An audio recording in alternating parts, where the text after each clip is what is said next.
Nicolò, I mean, just what have the last few months been like for you? Just going through the quarantine and all that stuff. Well, basically, I was sitting on the couch for the last 3 months. Um, well, my wife and I decided to stay here because we didn't know if we could come back. How was it with the travel situation? Plus, in Italy, the situation wasn't that good, and so we decided to stay here. And we basically stayed at home the first 2 months and a half of this quarantine.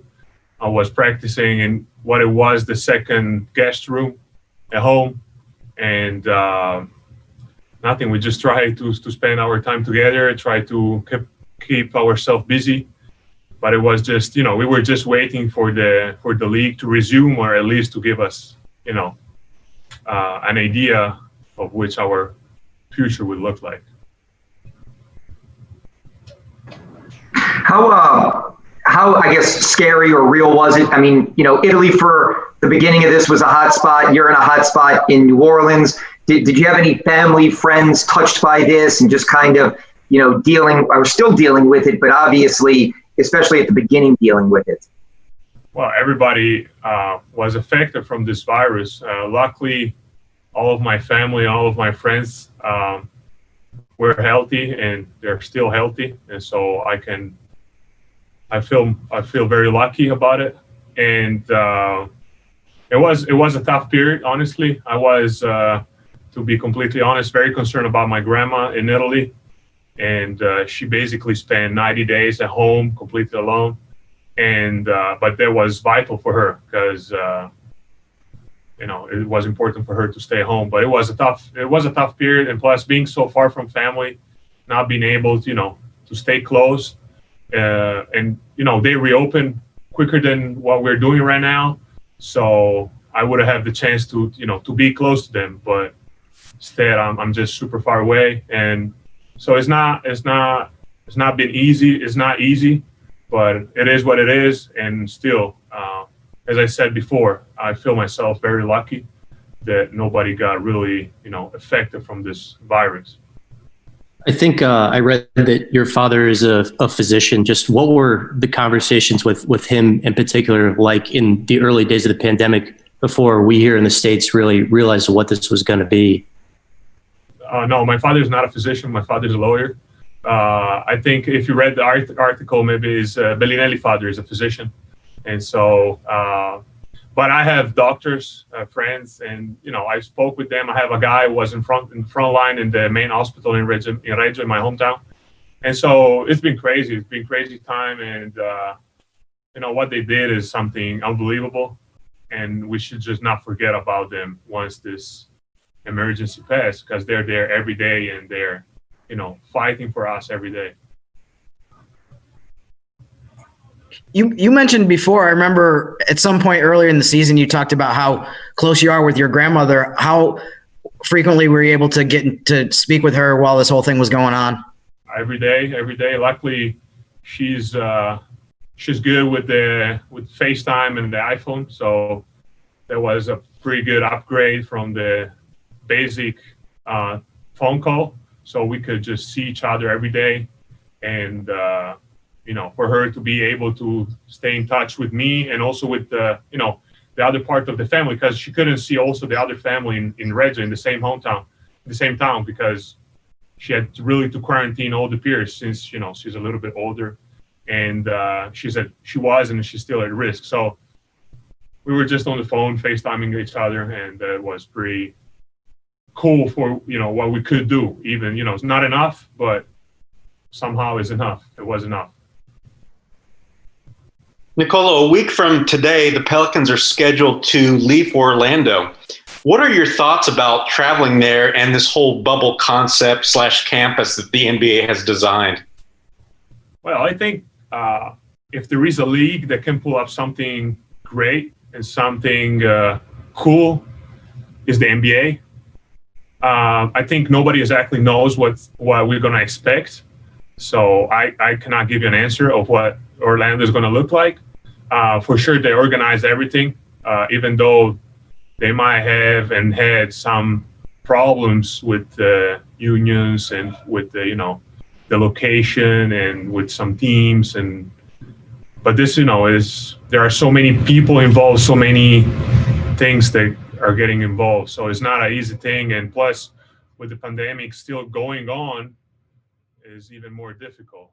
But as I said, if there is a league in the world that is able to, put in place a plan to make us resume, to give us the chance to finish the season, that's the NBA. How much work were you able to do during the time off, as far as doing things physically or doing things basketball wise? How much work were you able to do? I didn't touch a basketball for like 2 months. I didn't run for 2 months, but as I said, I set up a small gym in my second guest room at home. So I bought a Peloton bike and a couple elastic band, and I had a couple dumbbells. And I basically was working out twice a day, so I could eat as much as I wanted at home, at least, give me this little joy during the quarantine. So I was eating like a bull, but at least I was practicing. And it was honestly super boring. But as I said, we were trying. So my wife and I, we were trying to keep ourselves busy, and I think we did it. And now we are at the end, and hopefully we will resume soon.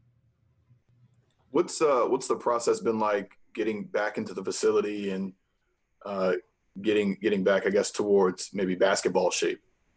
It's nice to be back, honestly. As soon as they gave us the green light, I was in the gym because I couldn't. I love my wife, she loved me, but it's just,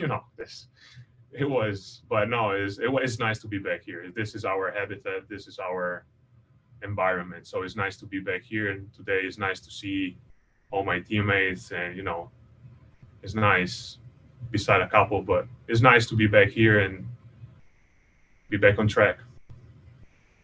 From a basketball standpoint, how much more comfortable do you think you are going into this the games coming up in Orlando in this situation compared to how comfortable you were last summer, in terms of, you at that point you obviously hadn't played in the NBA?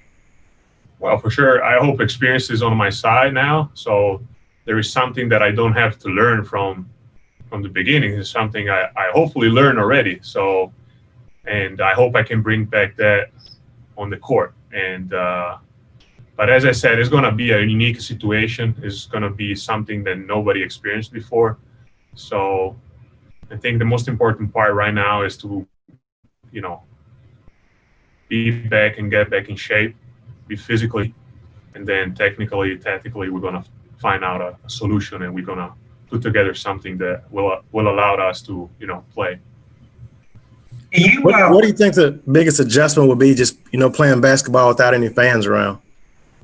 Well, it happened to me already a couple times in Europe, because, fans in Europe are a little bit more crazy than in the States. And so it will be strange. It's going to be weird. And I think it's going to be even weirder in the playoff, because everybody, loves the playoff for the atmosphere in the gym. And we're not going to have that. Well, I don't know if we're not going to have that, but for sure, 16 teams in the NBA are not going to have that. And it's going to be weird, but it is what it is. We're dealing with something bigger than everybody. And right now is, if we want to play, this is the only possibility, the only solution. So it's not what we dream about. It's not what sports is about. Emotions is about fans. It's about, relationship is about, being there and sharing moments, bad or good. So we're not going to have that, but at least we're going to have some basketball, and that's, I think, is not a bad thing. Go ahead, Christian. Sorry. I was just going to say, just to clarify that last comment, were the fans not allowed to be in the stands because they were acting crazy, or those were just games without fans because they just weren't? No, they were. So a couple times happened that either our fans, or I don't remember if our fans, but for sure opponent fans were just punished, and so the game after,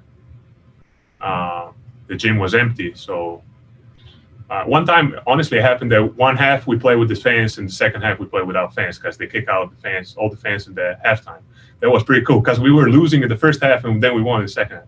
That was pretty cool. So, but it's weird. You know, you go and play, and it's, you know, if you win on the road, it's even nicer because you won in front of the opponent's fans with the, you know, with the environment, with the, and so it's going to be different. But as I said, at least we're going to have some basketball.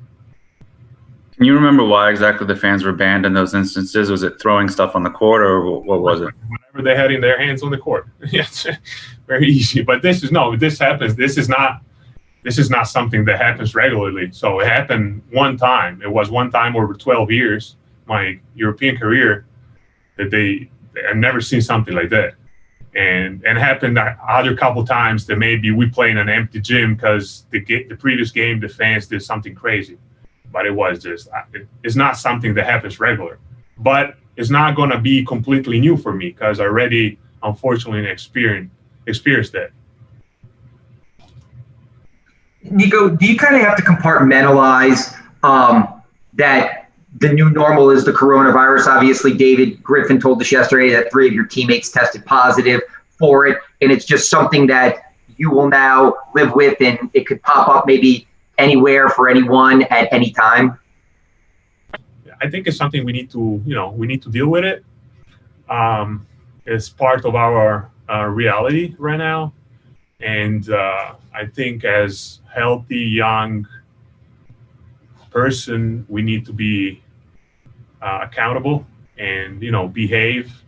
So I think wearing masks is something that I will suggest to everybody because I still see too many people around without a mask.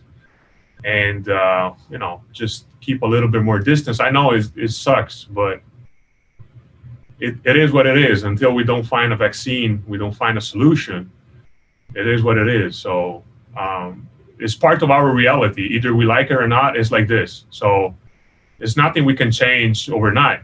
I wish we could, but it's not going to happen. So we need to start to deal with being responsible, and life goes on.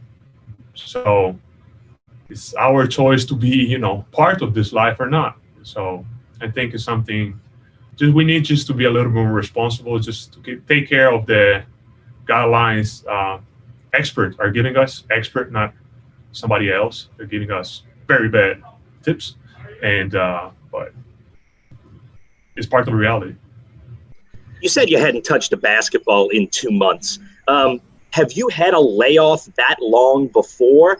And for a shooter, how much time do you think it's going to take to sort of get the feel back for the shot? Is that something that concerns you at all right now?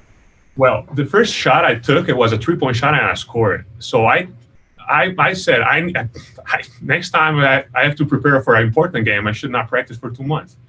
That was the thing, but I don't have the time spent. So no, I think it was weird. It might happen that I didn't touch the ball for not that long, but long because unfortunately I had injuries. So this time it was different because I was healthy and I was just sitting at home. I couldn't go outside. I wasn't going outside. I tried to run a couple of times on the balcony, but I looked like a hamster on the wheel. So I said, it's not.